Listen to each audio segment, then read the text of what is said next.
situation where the scientific community was trying to figure out why that would be the case, because you would expect that if life evolved on other planets, that they would take on some type of other being, so to speak, not necessarily look humanoid or be bipedal such as we are. But apparently we got quite a few of the species out there that are humanoid in appearance, and that creates a question that yet has to be answered by science. Yes, and as I call on you, please state the news agency that you were with. Yes, ma'am.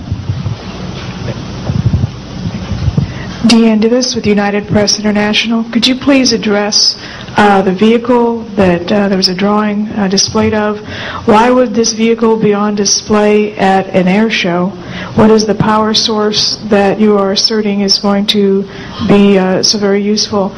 And how can you determine that this vehicle is not something that is being developed, by a government agency? In fact, I think that was the testimony. This is an alien reproduction vehicle, and just to be clear, this means that it is based on advanced anti-gravity and zero-point energy propulsion systems. Those are the propulsion systems. They are being manufactured by a consortium of companies that include Lockheed Martin, Northrop, SAIC, and other corporations. They do have superluminal capacity, in other words, faster than the speed of light capacity. I think Mr. McCandlish and other witnesses that he's identified could go into more of the technical physics of it. I'm just a country doctor from Virginia, I tell people. I mean, really. And but this is actually what is the reason it's called alien reproduction vehicle, is that it's based on the study of extraterrestrial vehicles, but it is manufactured by human military intelligence, aerospace contracting arrangements. And this is very important. It means that we, Homo sapiens, have the ability to access this so-called zero-point field of energy, which is the ambient field of energy from which all matter and energy is fluxing, and can access that energy and generate all the power we need to run this planet without fossil fuels or pollution. Do you have any direct evidence, though, that this, we're talking about the same government that so appropriately named a snooper program Carnivore. So just because it's named the alien reproduction vehicle, considering the history and the questions that have been existing for such a long time about flying saucers, do you know, is there any direct reason to believe that this is actually derived from technology? Any of the witnesses who can attest to that? And how would this, a propulsion system, a rocket engine doesn't necessarily translate into electricity. Can you elaborate on that? Well, the first part of your question, I would say that the testimony of witnesses we have, some of whom are here, others that are not here, but they're in the briefing materials, is that we have studied specifically extraterrestrial vehicles which have been retrieved. The breakthroughs in that research have led to applications that have led to the building of this and similar anti-gravity devices. And that, in fact, this can be proven in open testimony before Congress, and that is exactly what we are calling for. We have the witnesses to establish this, and they also have the documents and the specific details of the propulsion systems. But this is not a jet internal combustion system at all. It is actually kicked in by a type of electric power source, and it then accesses this ambient zero-point energy field that is responsible for all matter and energy existing, and by special configurations and what have you, it causes a cancellation of mass inertia and an anti-gravity effect. And this is a complex technical discussion which is probably beyond the scope of this conference, but we have materials in the briefing document that we can provide you with references to people who have studied the anti-gravity effect as far back as certainly the 1950s. We have one witness who said that his family was connected to the RAND Corporation, and that by the mid-1950s that more money had been spent on anti-gravity propulsion systems than the totality of the Manhattan Project. So yes, we can establish those elements. Other questions? Thank you. My name is Murray Felsher. I publish a newsletter downstairs here called the Washington Remote Sensing Letter that deals with reconnaissance and surveillance of the Earth from space. My question is this. Since 1972, with the launch of Landsat 1, and now with the launch of commercial space imagery, there are some archived, I would say, upwards of 35 million photographs of the Earth from space. and not one of them has shown a flying saucer. Are you suggesting that these have been airbrushed out? We're suggesting that there is a system before the public gets hold of anything that's off of a government-connected satellite. There is a compartmented operation that does indeed sanitize them from this type of evidence. And I think the testimony of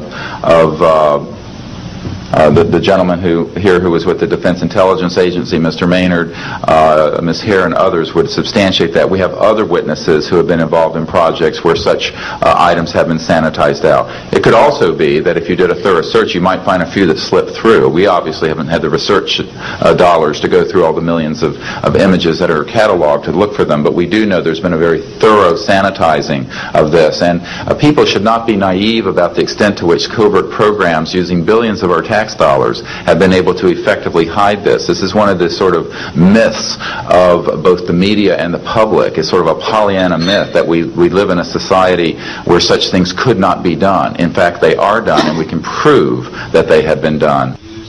Discredit these entire proceedings here, and I'm wondering how your screening process went. Can you tell us a little bit about your satisfaction level with that?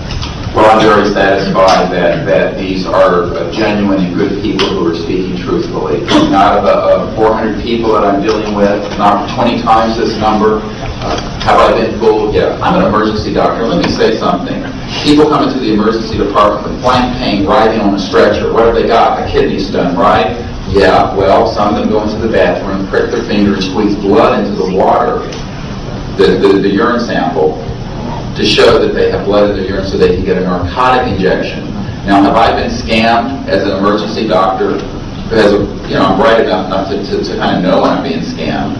But have I occasionally? Yeah. Is it possible? It's possible. Is it likely? No. And here's what's more important. You don't not treat or accept the testimony or the history of every patient that comes in with flank pain and assume that they're lying just because you've been scammed once or twice. This field, you make a very good point, is filled with hoaxes and scams and what have you. It doesn't mean, however, that all of it is. And in fact, what we're saying after 8 years of research, we have found the documents, the top secret witnesses, the insiders willing to testify under oath before Congress that this is true. Now, here's another key point. Some of the people who are in this witness pool, Mr. Sheehan, myself, and a couple of other attorneys, are members of state licensed professions. And what that means is that if we are perpetrating a hoax, we will lose our license to practice medicine, we will lose our license to practice law, because we'll be perpetrating a hoax upon the public. So what I would say to you is that the group of people before you are very credible, and the others whom we have identified are. We are not the CIA. We have not been able to do a $50,000 background check on each person. I'll give you that caveat. But we have done very serious interviews and vetting. And by the way, these people have presented their DD-214s, their defense forms, other documentation that show the two DD-214s and others that show that they were in the military at a certain place and a certain time. So we're very comfortable that, in fact, that the weight of the testimony will carry the day here and that this is real. I had an insight, and it relates to your questioning. There have been tens of thousands of sightings and experiences from all over the world.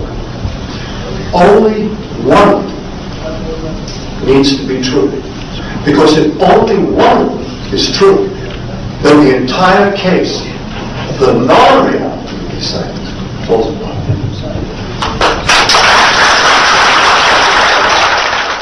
Such evidence out of the public domain, yes.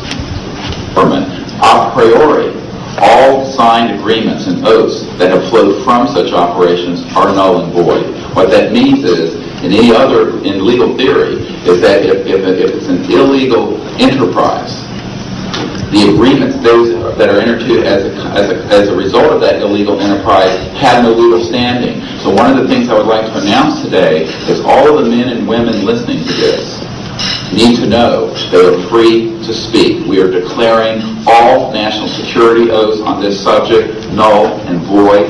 They have flowed from illegal operations that have no standing constitutionally. My people, my mother's family, who fought in the American Revolution, were prisoner of war with the British to help found this